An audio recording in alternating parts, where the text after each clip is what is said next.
Assalamualaikum warahmatullahi wabarakatuh. Perkenalkan, nama saya Oki Sarita Putri dari jurusan Administrasi Negara di kelas 3C. Baiklah, kali ini saya akan menjelaskan sejarah perkembangan bahasa Indonesia. Baiklah, di video kali ini saya akan menjelaskan sejarah perkembangan bahasa Indonesia. Di Indonesia sendiri, bahasa Indonesia merupakan bahasa utama yang digunakan oleh semua lapisan masyarakat. Bahasa Indonesia lahir bertepatan dengan Hari Sumpah Pemuda. Ya, pada tanggal 28 Oktober 1928, para pemuda kita mengikrarkan Sumpah Pemuda dan ditetapkan sebagai bahasa nasional pada tanggal 18 Agustus 1945. Naskah Keputusan Kongres Pemuda Indonesia tahun 1928 itu berisi 3 butir kebulatan tekad sebagai berikut. Perhatikan poin ketiga. Kami putra dan putri Indonesia menjunjung tinggi bahasa persatuan bahasa Indonesia. Dengan diikrarkannya Sumpah Pemuda, resmilah bahasa Indonesia menjadi bahasa persatuan negara Indonesia.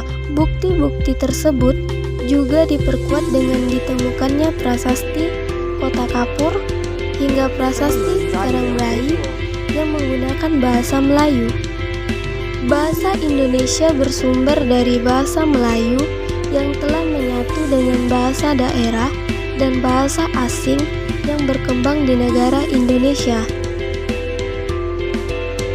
Timbul pertanyaan, mengapa bahasa Melayu yang diangkat menjadi bahasa Indonesia? Ya, ini menjadi tanda tanya besar banyak orang. Mengapa justru bahasa Melayu yang dijadikan bahasa nasional? Mengapa bukan bahasa Jawa misalnya, yang jumlah pemakaiannya hampir separuh penduduk Indonesia?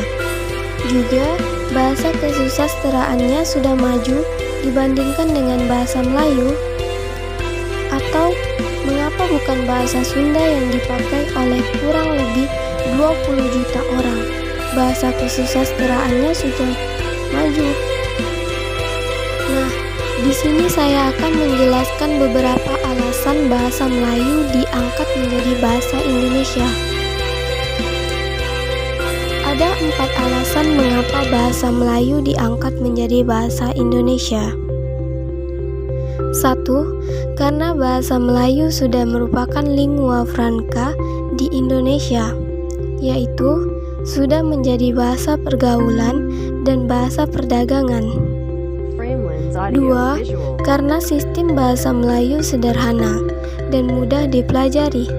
Karena dalam bahasa ini tidak dikenal tingkatan bahasa seperti bahasa Jawa yang ada 3 tingkatan, yaitu ngoko, kromo, madya, atau perbedaan bahasa, kasar, dan halus, seperti yang ada dalam bahasa Sunda. 3. Alasannya suku Jawa, suku Sunda, dan suku lainnya menerima bahasa Melayu sebagai bahasa nasional. 4. Bahasa Melayu mempunyai kesanggupan untuk dipakai sebagai bahasa kebudayaan dalam arti yang luas. Selanjutnya, bahasa Indonesia terus mengalami perkembangan dan perubahan. Ini adalah tahun-tahun penting yang mengandung arti sangat menentukan dalam sejarah perkembangan bahasa Indonesia. Demikian video ini, semoga bermanfaat. Terima kasih. Wassalamualaikum warahmatullahi wabarakatuh.